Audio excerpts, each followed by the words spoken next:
화면을 한번 보도록 하겠습니다. 이 사람은 디트리히터 본회퍼라고 하는 분입니다. 독일의 고백교회 목사이고 신학자이고 히틀러의 독재 정권에 반대한 반나치 운동가이기도 합니다. 독일 교회는 1933년 집권한 히틀러에 대해서 하나님이 영혼 구원을 위해서 예수님을 보내주셨고, 독일의 경제적, 사회적인 구원을 위해서 히틀러를 보내주셨다라고 교회가 고백을 하고 히틀러를 숭배하게 되었습니다. 그런 독일 교회를 향해서 본 회퍼는 히틀러가 아니라 예수 그리스도만을 경배할 것을 요구했습니다.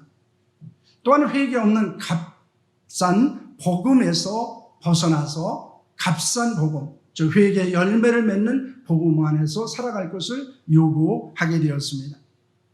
이 본 회퍼도 연약한 인간이었기 때문에 죽음의 위협을 당할 때 때로는 두려웠을 것입니다.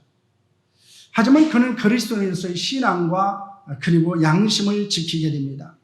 독일 교회의 순전함을 외치게 됩니다. 나치 독재 정권에 항거하다가 39세의 나이로 교수영웅에 처형되어 죽음을 맞이하게 되었습니다. 그의 유언은 이런 것이었습니다. 죽음은 끝이 아니라 영원한 삶의 시작이다. 그리고 그의 묘비명은 이렇게 되었습니다. 디트리히터 본회퍼 그의 형제들 가운데 서 있는 예수 그리스도의 증인이라고 되어져 있습니다. 본회퍼가 지은 아침 기도라고 하는 시가 있습니다. 그 시의 일부를 소개하려고 합니다. 주 예수님 그리스도시요, 주 예수 그리스도시요, 세상에서 가난하고 갇히고 버림받은 당신은 이 땅의 모든 견고한 사람의 마음을 잘 아십니다. 그리하여 아무도 내 편을 드는 사람이 없을 때 주께서는 내 곁에 계시며 잊지 않고 나를 찾아주십니다. 내 안에는 어둠이 있지만 당신에게는 빛이 있습니다. 나는 고독하지만 당신은 나를 떠나지 않으십니다. 나는 겁이 나지만 당신께는 도움이 있습니다. 나는 불안하지만 당신께는 평안이 있습니다. 라고 이 본회퍼는 고백을 하고 있습니다. 이 본회퍼에게는 분명한 확신이 있었습니다. 그것은 아무도 내 편을 두는 사람이 없지만은 주님께서는 내 편에 계시고 나를 잊지 않고 언제나 나와 함께 주신다는 것입니다. 그러므로 이 본회퍼는 무엇이라고 말합니까? 아무도 내 편을 드는 사람이 없을 때 주께는 내 곁에 계시고 잊지 않고 나를 찾아주십니다. 나는 고독하지만 당신은 나를 떠나지 않으십니다. 라고는 고백을 할 수 있었습니다. 그에게 하나님은 항상 자기 편이었습니다. 항상 떠나지 않으시고 항상 함께 하시는 분임을 그는 말하고 있습니다. 그런데 오늘 본문에서 우리는 이 본회퍼와 같은 고백을 하는 사람을 만나게 됩니다. 그는 다윗입니다. 다윗은 뭐라고 말합니까? 하나님은 내 편이시다. 하나님은 우리 편이다. 라고는 고백을 하고 있습니다. 이 다윗은 파란만장한 인생을 살았던 사람입니다. 그는 아버지의 양을 치는 목자에서 하나님의 양을 치는 왕이 됩니다. 하지만 왕이 된 것은 그의 삶을 행복하게 만들지는 못했습니다. 왜냐하면 그의 장인했던 사울이 자신의 왕위를 노리는 것으로 오해를 하고 다윗을 죽이려고 했기 때문입니다. 그래서 끊임없이 다윗은 쫓기는 삶을 살아가게 됩니다. 그리고 아들 압살롬에 의해 압살롬이 반역을 하게 되어지고 또 압살롬에 의해서 또 쫓김을 당하게 됩니다. 어떤 때는 아기스 앞에서 침을 흘리며 미친 채 하면서 수치스럽게 자기의 생명을 지켜야 하는 일을 경험하기도 합니다.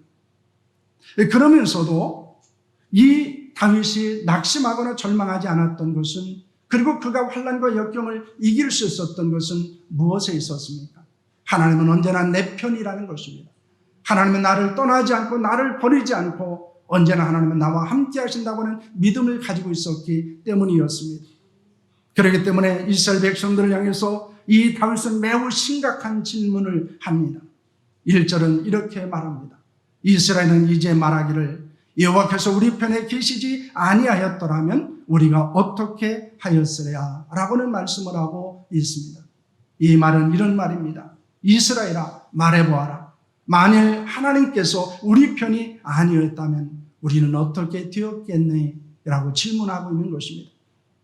만약 하나님이 우리 편에 계시지 않았더라면, 하나님이 내 편이 아니었더라면 어떤 일이 있느냐라고 질문하고 있는 것입니다.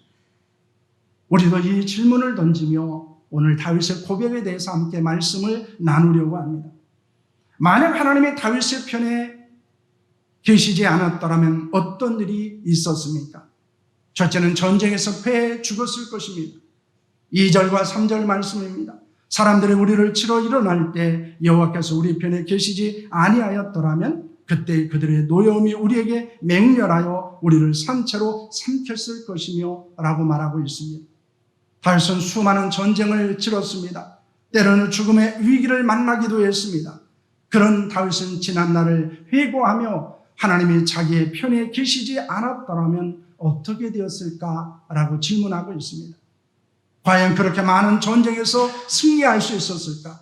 그런 전쟁에서 자신의 생명을 지킬 수 있었을까라고 그는 묻고 있습니다. 아마 다윗은 블레셋의 골리앗과 싸움할 엄두를 내지 못했을 것입니다. 물맷돌로 280cm가 넘는 거인을 쓰러뜨릴 수도 없었을 것입니다. 다윗은 수많은 전쟁을 했습니다. 그리고 그 전쟁에서 승리를 하게 됩니다. 그것은 무엇 때문이라고 고백하고 있습니까? 사무엘하 8장 14절 말씀입니다. 함께합니다. 다윗이 에돔 수비대를 두되 온 에돔의 수비대를 두니 에돔 사람이 다 다윗의 종이 되니라. 다윗으로 어디로 가든지 여호와께서 이기게 하셨더라 라고는 말씀을 합니다. 하나님께서 이기게 하셨다. 어디로 가든지 다윗을 이기게 하셨다라고 말씀하고 있습니다. 하나님은 다윗이 어디에서 누구와 전쟁을 하든지 이기게 하셨습니다. 만약 하나님이 그의 편이 아니었더라면 원수들을 공격했을 때 맹렬히 타는 불의 산채로 삼킬 수밖에 없었다고 고백하고 있습니다. 하지만 하나님은 항상 다윗과 이스라엘의 편이 되어주셨습니다. 그리고 이기게 하셨습니다. 그리스도인에게도 영적인 전쟁이 있습니다. 베드로전서 5장 8절과 9절 말씀을 보시길 바랍니다. 함께합니다. 근세라가 깨어라. 너희 대적 마귀가 우는 사자같이 두루다니며 삼킬 자를 찾나니 너희는 믿음을 굳게 하여 그를 대적하라. 이는 세상에 있는 너희 형제들도 동일한 고난을 당하는 줄을 알미라 라고 말씀하고 있습니다. 여러분, 베드로는 영적 전쟁에 실패했던 사람입니다. 그렇기 때문에 그는 자신의 실패의 경험을 근거로 해서 성도들에게 권면하고 있습니다. 근신하라, 깨어라. 악한 마귀가 우는 사자같이 두루다니며 삼킬 자를 찾고 있는데 내가 넘어졌다라는 것입니다. 그래서 주를 부인하는 자리에 들어갔고, 그리고 그는 낙심하고 또한 그는 절망할 수밖에 없는 상황에 처하게 됩니다. 영적인 자존감은 바닥을 드러내게 되고 그는 주를 위해서 아무것도 할 수 없다고 하는 생각에 빠지게 됩니다. 왜냐하면 그는 영적 전쟁에 실패했기 때문입니다. 지금도 마찬가지입니다. 악한 마귀와 세상과 육체의 종욕과의 영적 전쟁이 성도들에게 있습니다. 때로는 그 전쟁에서 실패하고 넘어지고 쓰러지는 우리의 모습을 보기도 합니다. 그러나 우리는 그 전쟁에서 이길 수 있습니다.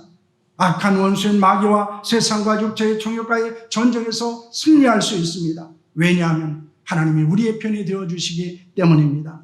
그러므로 하나님이 우리의 편이라는 믿음을 갖고 마귀와 세상과 육체의 정욕과의 싸움에서 이기는 자들이 될 수 있기를 바랍니다. 아무리 악한 마귀가 우리를 삼키려 한다 할지라도 하나님 우리를 지켜주시는 줄로 믿으시기를 바랍니다. 둘째는 영혼이 파멸했을 것입니다. 4절과 5절 말씀을 보시면 이렇게 말합니다. 그때 물이 우리를 휩쓸며 시내가 우리의 영혼을 삼켰을 것이며 그때 넘치는 물이 우리의 영혼을 삼켰을 것이라 할 것이로다 라고 말씀하고 있습니다. 다윗은 자신의 영혼에 처한 위기의 상황을 어떻게 표현하고 있습니까? 물이 우리를 휩쓸며 시내가 우리의 영혼을 삼켰을 것이며 그때 넘치는 물이 우리의 영혼을 삼켰을 것이다 이렇게 말합니다. 그는 물에서 시내로, 시내에서 넘치는 홍수로 그 상황을 확대하며 묘사하고 있습니다. 이는 그가 시간이 흐를수록 심각한 위기 상황을 더 맞이하게 되었음을 말씀하는 것입니다. 또한 그로 인해서 낙심하고 절망할 수밖에 없었다는 것입니다. 하지만 하나님의 다윗의 편에 계셨기 때문에 위기와 환난의 상황이나 환경으로 인해서 그의 영혼이 파멸하지 않을 수 있게 된 것입니다. 여러분 시편 42편 5절 말씀을 보시길 바랍니다. 함께합니다. 내 영혼아 내게 어찌하여 낙심하며 어찌하여 내 속에서 불안해하는가. 너는 하나님께 소망을 둬라. 그가 나타나 도우심으로 말미암아 내가 여전히 찬송하리로다 라고 말씀하고 있습니다. 시인은 사람들의 종일 내가 믿는 하나님은 어디 있냐고 해도 대답할 말이 없습니다. 왜냐하면 예전에는 하나님의 살아계심과 역사심을 경험했는데 이제는 그런 경험이 사라졌기 때문입니다. 하나님은 나와 함께 하시지 않는 것 같기도 하고 하나님은 살아 역사하는 분이 아닌 것 같기도 합니다. 전에는 성전에 올라가서 하나님을 예배하는데 이제는 지난 이야기가 되었습니다. 예배의 감격과 감동도 사라졌습니다.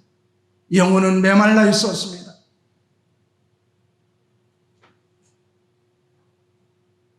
많은 사람들을 하나님 앞에 인도했는데 이제는 그것은 옛 기억이 되었습니다. 내 자신의 신앙조차도 내 영혼조차도 돌볼 수 없는 그런 연약한 모습을 보이기도 합니다. 그런 상황에서 시인은 무엇을 말합니까? 더 이상 낙심하거나 불안해하지 말라고 말합니다. 하나님께 소망을 두라고 말합니다. 왜냐하면 하나님이 내 편에 되고 나를 도우신다는 믿음을 가지라고 요청하고 있는 것입니다. 우리도 마찬가지입니다. 만약 하나님이 내 편이 아니었더라면 우리는 낙심하고 불안해하고 절망할 수밖에 없었을 것입니다. 하지만 하나님의 내 편이시기에 어떤 상황이나 환경에서도 낙심하지 않을 수 있는 줄로 믿습니다. 그리고 더 이상 불안해하지 않을 수 있습니다.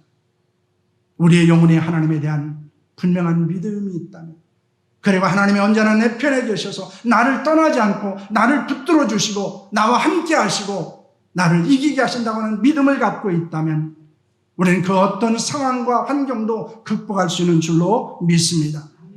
그 하나님이 여러분과 함께 하십니다. 그 하나님이 여러분을 도와주실 것입니다. 그 하나님이 여러분의 여러분의 영혼의 용기와 소망을 주시는 줄로 믿으시기를 바랍니다. 그러므로 우리에게는 이 분명한 확신이 있어야 합니다. 하나님이 내 편이라는 것입니다. 하나님이 나를 결코 떠나거나 버리지 않는다고 하는 믿음입니다. 하나님이 다윗이 편이 되어주셨을 때 어떤 일이 일어났다고 말하고 있습니까? 첫째는 씹히지 않게 하셨습니다. 6절 말씀입니다. 우리를 내주어 그들의 이에 씹히지 아니하게 하신 여호와를 찬송할지로다 라고 말씀하고 있습니다. 다윗은 대적들로부터 공격을 당하고 죽음의 위기에 처하게 되었습니다. 그때 하나님이 그의 편에 되어 구원하셨습니다. 그것을 어떻게 표현하고 있습니까? 악한 짐승이 먹이를 입에 넣고 씹으려고 할 때 하나님께서 그 입을 열고 꺼내주셨다는 것입니다. 여러분, 때로는 어떤 기르는 개가 먹지 않을 것을 먹으려고 했을 때 여러분 어떻습니까? 그 개의 입을 벌리고 거기에서 소중한 것을 꺼낸다는 것입니다. 마찬가지입니다. 절박한 위기 상황에서 하나님께서 구원하시고 보호하셨음을 말씀하는 것입니다. 시편 23편 4절 말씀입니다. 함께합니다. 내가 사망의 음침한 골짜기로 다닐지라도 해를 두려워하지 않을 것은 주께서 나와 함께 하십니다. 주의 지팡이와 막대기가 나를 안위하시나이다 라고 말씀하고 있습니다. 다윗은 죽음의 그림자가 두려운 골짜기를 지날 때에도 해를 두려워하지 않았습니다. 그 이유는 하나님이 함께 계시기 때문입니다. 하나님의 지팡이와 막대기가 지키시고 보호할 것을 믿었기 때문입니다. 우리도 절박한 위기 상황에 부닥칠 때가 있습니다. 그때 하나님은 우리를 버리지 않습니다. 우리를 위기에서 건지시고 보호하실 줄로 믿습니다. 왜냐하면 하나님은 우리 편이기 때문입니다. 그 절박한 상황에서 내 편에 되시는 하나님의 은혜를 간구하고 하나님의 역사를 간구하는 기도를 드릴 수 있기를 소망합니다. 둘째는 올무에서 벗어나게 하셨습니다. 7절 말씀입니다. 우리의 영혼이 사냥꾼의 올무에서 벗어난 새같이 되었나니 올무가 끊어짐으로 우리가 벗어났도다라고 말씀하고 있습니다. 다윗은 사냥꾼이 짐승을 잡기 위해서 올무를 놓고 기다리다가 걸린 새와 같다고 말합니다. 그 올무에 걸리면 그 어떤 새도 벗어날 수 없습니다. 그 올무에서 벗어나기 위해서 몸부림을 치면 칠수록 그 올무는 숨통을 더 조여옵니다. 그런데 어떤 사람이 새가 걸려있던 올무를 끊어주고 올무에서 벗어날 수 있도록 만들었다는 것입니다. 우리도 새가 올무에 걸릴 것 같은 상황에 처할 때가 있습니다. 우리의 지혜와 경험과 능력으로 좀 그 문제를 해결하고자 하지만 그 역경을 극복하고자 하지만은 변하지 않습니다. 벗어날 수 없습니다. 아니, 우리가 몸부림을 치면 칠수록 더 심하고 더 고통스럽게 우리를 힘들게 하는 일들이 일어나기도 합니다. 지금 여러분에게도 올무에 걸려있는 것 같은 일들이 일어나고 있지 않습니까? 때로는 그것은 육체의 질병일 수도 있습니다. 사업의 문제일 수도 있고 재정의 어려움일 수도 있고 관계에 대한 갈등일 수도 있습니다. 그것을 위해서 몸부림을 쳐보기도 합니다. 내 모든 지혜를 동원해보기도 합니다. 모든 노력을 해보기도 합니다. 그러나 몸부림을 치면 칠수록 우리는 더 깊은 올무에 빠져들게 됩니다. 그리고 그것을 벗어날 수 없다는 절망감이 우리에게 찾아오기도 합니다. 하지만 그 올무에서 벗어날 수 있는 길은 하나님이 내 편에 되심을 믿고 그 하나님 앞에 맡기는 것입니다. 그리고 기도하는 것입니다. 하나님의 인도하심에 따르는 것입니다. 하나님의 은혜를 간구하는 것입니다. 그러면 하나님께서 우리의 올무를 벗어날 수 있도록 만드시는 줄로 믿으시기를 바랍니다. 다윗은 자신의 편이 되어주신 하나님을 어떤 분이라고 고백하고 있습니까? 8절은 이렇게 말합니다. 우리의 도움을 천지를 지으신 여호와의 이름에 있도다 라고 말씀합니다. 다윗을 악한 짐승의 입에서 씹히지 않도록 구해주신 하나님, 그리고 새 올무에 걸린 것처럼 위기 상황에서 그 올무를 끊어주시고 건지신 그 하나님은 다윗의 편이 되어 다윗을 도와주시는 분이시고 그 하나님은 천지를 만드신 분이심을 말씀하고 있습니다. 우리의 모든 상황과 환경을 주장하시는 분, 그 하나님은 창조주 하나님이십니다. 그분은 우리를 도우시는 우리의 편이 되시는 하나님이심을 믿습니다. 그러므로 우리는 위기에서 벗어날 수 있게 만드신다는 것입니다. 하나님은 항상 내 편입니다. 이 설교를 준비하면서 제 머릿속을 떠나지 않은 찬양이 하나 있었습니다. 그 찬양은 본 해퍼시의 지그프리드 피에츠라고 하는 작곡가가 작곡한 선한 능력으로 라고 하는 찬양입니다. 이것을 이제 어느 그리스도인이 피아노 춤에 부르는 원어도 있습니다. 유튜브로 한번 찾아보시길 바랍니다. 그런데 오늘은 이 나무엔이라고 하는 분이 이제 부르는 찬양을 저희들이 함께 한번 들어보는 시간을 갖도록 하겠습니다. 이 보네포가 이 찬양에서 하나님의 선한 능력 가운데서 우리가 기대하고 새 일에 대한 소망 가운데 살아갈 것을 고백하는 것을 보게 됩니다. 찬양을 다음 주에 한 번 더 한번 부르도록 하겠습니다. 한번 일주일간 여러분 이 찬양을 좀 깊이 묵상하시면서 한번 불러보시기 바랍니다. 선한 하나님의 능력이 우리 가운데 어떻게 역사하시는지, 그 선한 능력을 가시는 하나님이 언제나 우리 편에 계셔서 얼마나 나를 위로하고 계시는지, 내 삶을 인도하시고 내가 가장 힘들고 어려울 때, 가장 고통스러울 때, 우리가 낙심하고 절망할 때 그 선한 하나님의 능력이 우리의 삶 가운데 어떻게 나타나는지를 여러분 묵상하셨으면 합니다. 항상 우리 편이신 하나님께서 선한 능력으로 역사하실 줄로 믿습니다. 우리를 악한 자들의 입에서 씹히지 않게 하실 것입니다. 사망의 올무에서 벗어나게 하실 것입니다.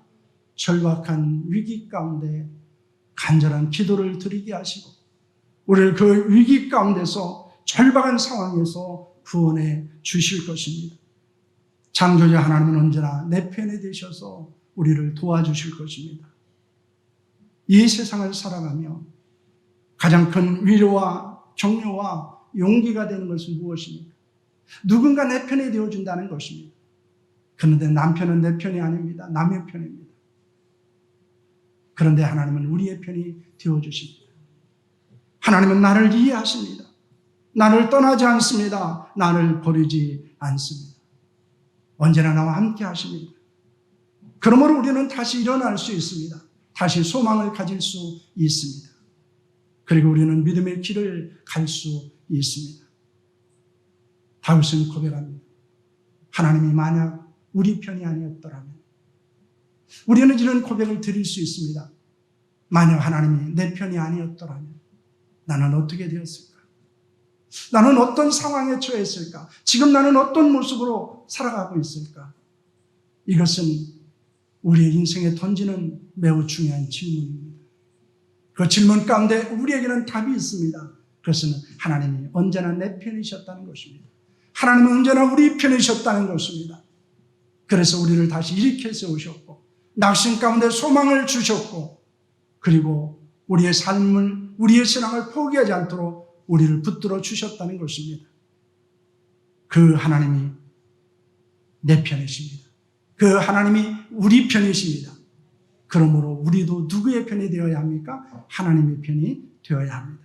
우리가 이 사실을 기억하시면서 일주일 동안도 하나님이 내 편이심을 고백하고 우리도 하나님의 편에 서기를 고백하는 시간들이 될 수 있기를 소망합니다. 기도하겠습니다.